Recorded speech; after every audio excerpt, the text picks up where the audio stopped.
ମୁଁ ସ୍ମିତା ଆପଣ ସମସ୍ତଙ୍କୁ ସ୍ୱାଗତ କରୁଛି ଲର୍ନ ଇନ୍ ପାଇପଲାଇନ୍ ଚ୍ୟାନେଲକୁ। ଏହି ଚ୍ୟାନେଲରେ ଆମେ ପାଞ୍ଚ ଧାଡିରେ ମହାପୁରୁଷଙ୍କ ଜୀବନୀ ବିଷୟରେ ଜାଣନ୍ତି। ଯେତେବେଳେ ପାଞ୍ଚ ଧାଡିରେ ଜାଣନ୍ତି ଅଧିକା ଜାଣିବାକୁ ଇଚ୍ଛା ହୁଏ। ଯଦି ଅଧିକା ଜାଣିବାକୁ ଇଚ୍ଛା ଅଛି କମେଣ୍ଟରେ ଜଣେଇବେ। ଆମେ କଣ କରିବା ନା 10 ଧାଡି 15 ଧାଡି ବା ଲମ୍ବା ଏସେ ମହାପୁରୁଷଙ୍କ ବିଷୟରେ ନେଇକି ଆସିବା। ତାହେଲେ ଆଜିର ଭିଡିଓରେ ଆମେ ଜାଣିବା ଆଉ ଜଣେ ମହାପୁରୁଷଙ୍କ ଜୀବନୀ ମାତ୍ର 5 ଧାଡିରେ। ଜର୍ଜ ବର୍ନାର୍ଡ ଶ 26 ଜୁଲାଇ 1856 ମସିହାରେ ଜନ୍ମଗ୍ରହଣ କରିଥିଲେ।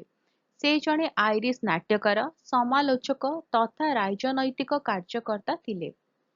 ସେ 60ରୁ ଅଧିକ ନାଟକ ଲେଖିଥିଲେ ଏବଂ ଉଭୟ ସମସାମୟିକ ବ୍ୟଙ୍ଗ ଏବଂ ଐତିହାସିକ କାହାଣୀ ମିଶ୍ରିତ ତାଙ୍କ ଲେଖା ଅନେକ ମାତ୍ରାରେ ଭିନ୍ନ ଥିଲା। ସେ ତାଙ୍କ ପିଢ଼ିର ଅଗ୍ରଣୀ ନାଟ୍ୟକାର ହୋଇଥିଲେ ଏବଂ 1925 ମସିହାରେ ସାହିତ୍ୟରେ ନୋବେଲ ପୁରସ୍କାର ପାଇଥିଲେ। ସେ 2 ନଭେମ୍ବର 1950 ମସିହାରେ ମୃତ୍ୟୁବରଣ କରିଥିଲେ। ରହୁଛି ଦେଖା ଆଗାମୀ ଭିଡିଓରେ। ନମସ୍କାର।